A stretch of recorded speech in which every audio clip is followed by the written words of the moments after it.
Hi, I'm Dr. Marc Braman. Changes to prostate cancer screening recommendations in recent years, including PSA testing, have left many confused.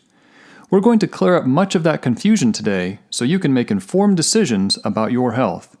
We're also going to tell you about evidence-based options for dealing with most prostate cancer that isn't getting to the men who need to know. So why was checking for prostate cancer a good idea before, but now it isn't? Let's look at the facts. The leading organization or national committee that is tasked with looking at the science and making recommendations is the U.S. Preventive Services Task Force.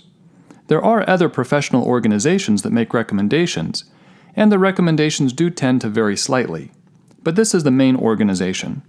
So let's take the information straight from their website, and we'll walk you through the facts. The big pink bar with a big red D jumps out from the sea of blue on their website. The D here means pretty much what it did in school. It doesn't pass the test. The U.S. Preventive Services Task Force, quote, recommends against prostate-specific antigen, PSA, based screening for prostate cancer. Period. No age ranges, yes versus no unique groups mentioned, just D. Now, there are some important ground rules to understand as a preface to this conversation. Number one, this is for patients without related signs or symptoms. They don't have any symptoms of prostate cancer at the point we're talking about. Number two, we're looking at benefits versus harms. We're not considering financial factors in this recommendation and scientific evaluation process. Number three, clinicians should understand the evidence but individualize decision-making to the specific patient or situation. This doesn't deal with policies, insurance coverage, any of those other factors. Those are outside the scope of these recommendations. Now, prostate cancer is the most common non-skin cancer in men in the U.S. 16% of men will be diagnosed with it at some point in their lives. But less than 3% of men will die from prostate cancer. Most men do fine without treatment and end up dying from something else. It is important to understand that we all have cancer activity going on in our bodies all the time. Our bodies deal with it pretty well most of the time. The issue is if, or when, the cancer becomes more than our immune systems can keep in check. Cancer, per se, isn't the real problem. Unmanageable cancer is. So why do we try to find cancer before we know we have it? Well, to get rid of it before it becomes unmanageable, so we can save lives. So the real question is, does prostate cancer screening save lives? And at what physical cost to the men we are trying to save? If you detect cancer with PSA testing and biopsy, there are three possible outcomes. Number one, those who will die no matter what treatment you provide. Number two, those who will do well if you eventually found it from symptoms and not from screening testing. And number three, those who will do better from finding it and treating it before you know you have it. To cut to the chase, the studies show that what we have been doing doesn't make any difference. Group number 3 is about 0. To be more precise, it is between 0 and 1 cancer death avoided for every 1,000 men screened.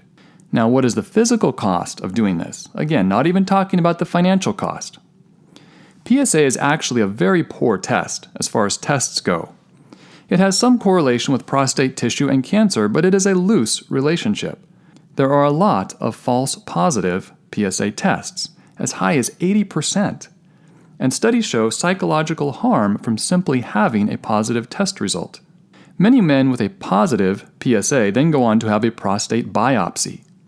Basically, a medical device is inserted into a very dark part of the male anatomy, and a large needle shoots out over and over to get pieces of your prostate gland. It is better than a regular surgery to get the biopsies, but it is still kind of a big deal. If it saves lives, it is well worth it. But does it? The cost of the biopsies? 1 out of every 3 have pain, fever, bleeding, infection, transient, meaning temporary, urinary difficulties, or other issues requiring clinician follow-up that the men consider a moderate or major problem, and approximately 1% require hospitalization. and we haven't even gotten to treatment yet.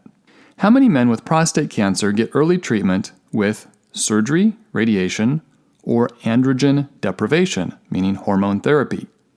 90%. At what is the physical cost of treatment?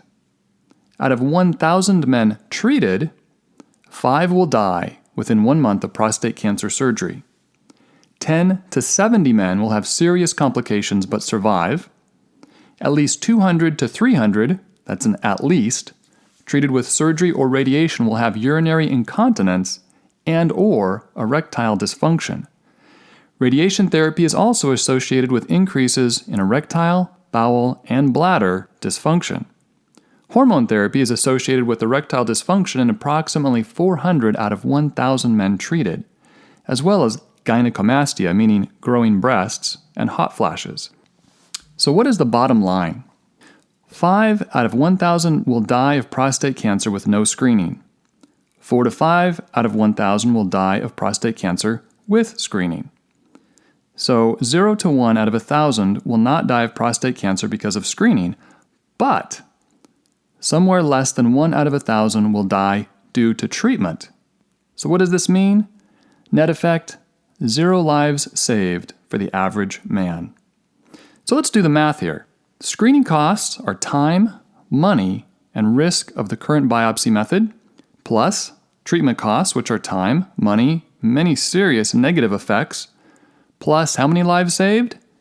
0. So what's the net effect? Really expensive, bad side effects. So it is not hard to see why the recommendation is to not routinely screen men for prostate cancer. We end up harming men more than we help them. The math is 0, or possibly even negative. Now there's several important points. Number 1, this is for the average man. It still needs to be individualized. Though even in high-risk groups like blacks and those with a family history, the evidence of net benefit is still missing. Number 2, better tests that are more accurate and useful for prostate cancer are in the pipeline and may make a meaningful difference. Or they may not.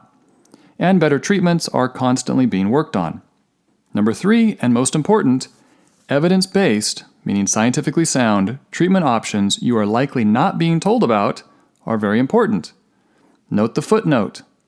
Treatment was estimated as 60% had surgical treatment, 30% got radiation, 10% got observation. Now these are appropriate estimates for the standard treatment approach. But they didn't even consider what I would want to know if I had prostate cancer. The evidence for a treatment option that was very effective and whose side effects, or physical costs, were better heart health, longer life, better erectile function, etc., and none of the nasty side effects of traditional therapy. In men with early, low-grade prostate cancer, and that's very important, a comprehensive lifestyle change program led to significantly better outcomes. Like what? In the lifestyle group, PSA went down 4%, versus the standard group went up 6%. Their disease was progressing. None of the lifestyle group needed conventional treatment with surgery, radiation, hormones, etc., versus 6 in the non-treatment group who did require these treatments due to an increase in PSA. Interesting, the lifestyle group, their blood, when they put it in the lab and tested it against cancer, it had 8 times more cancer-fighting activity than the control groups. The comprehensive lifestyle program turned on a plethora of anti-cancer genes and turned off cancer-causing genes. The program even showed that the DNA went back to a younger state. So let's do the math on this opportunity. Screening costs, time, money, risk of current biopsy method, that's the same. What are the lifestyle treatment costs? There's some time, there's money, and many significant positive effects. Does it save lives? Yes, at least the evidence so far would clearly point in that direction. Large studies are still needed. Net effect, outcome, probably quite a few lives saved, and those lives are more enjoyable and worth living, especially in the retirement years. Such a powerful and positive treatment option for early prostate cancer fundamentally changes the equation for calculating benefits and risks from prostate cancer screening and should be factored into the discussion and decision-making process.